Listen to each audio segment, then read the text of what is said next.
XFM News on point.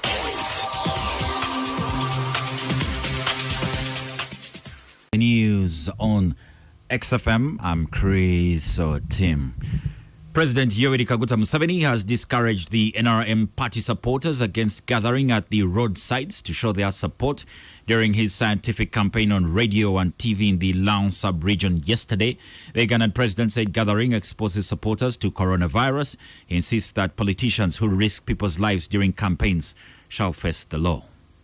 I would also like to discourage our NRM mobilizing people to come and stand on the road, especially when they don't distance themselves 2 meters apart. Let our leaders, our supporters stay at home or stay in their workplaces. Just listen to the radio, the message will come to them in a safe way. And when the day for voting comes, we should go and vote, keeping distances between one voter and another voter. It is possible. What is crucial is the message. You just listen to the message. But I don't want to encourage people to congregate. I want people to stay in their homes or offices in small groups, but listen to the message. Rallies, who doesn't know that NRM can organize big rallies? Normally at Kororo we organize rallies of 1 million people, but this is not time for rallies. So this is not a joke. Please.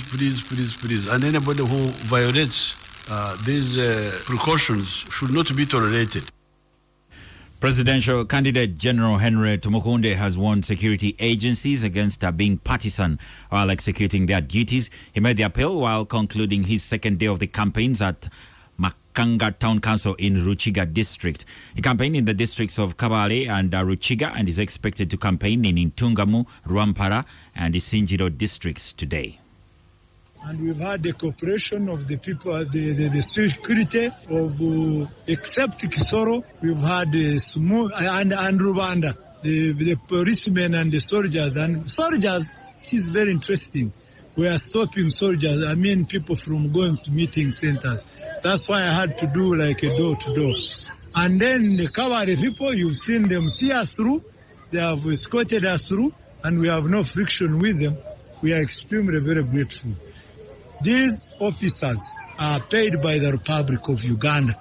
They should always know that they should serve democracy diligently, because that's the only dependable reason why they will continue to be promoted, they will continue to be appropriately paid. Independent presidential candidate Joseph Chiza Kabuleta has pledged to end land grabbing in the country within a year. Kabuleta, while campaigning in Chitgum district, said that once trusted with power, he plans to ensure everyone who has a piece of land without any dispute secures a title within 3 months. He says that once everyone has a title on their land, it will no longer be possible for trespassers to claim what does not belong to them.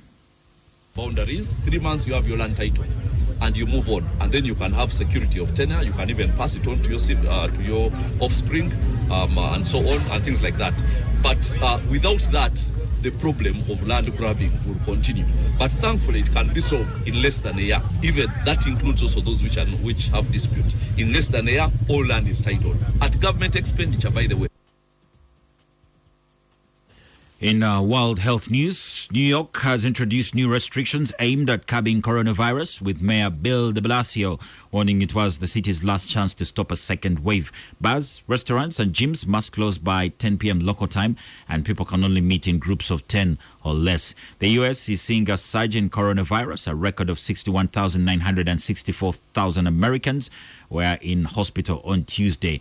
An average of over 900 people a day are now dying with the disease. More than 1 million new cases in November pushed the total confirmed cases to over 10 million nationally, with 239,732 deaths so far. The U.S. has been seeing more than 100,000 new cases per day over the past 10 days in what experts say may be a worse outbreak than those seen in the spring and summer. In sports, Cristiano Ronaldo moved 1 goal closer to the all-time international goal-scoring record in men's football as Portugal thrashed Andorra by 7-0. In a game played last night, Ronaldo, now aged 35, scored his 102nd goal for his country with a powerful header and is now 7 behind the record of Iran's Ali Deyai. Wolves forward Pedro Neto also scored on his debut, one of the 5 Wanderers players in the Portugal squad. Michi Bustushai scored twice for Belgium as they beat Switzerland by 2-1. And Leicester winger Sengs Under scored as Turkey and Croatia drew 3-0 in their fixture. And that's the latest XFM News. XFM News on point.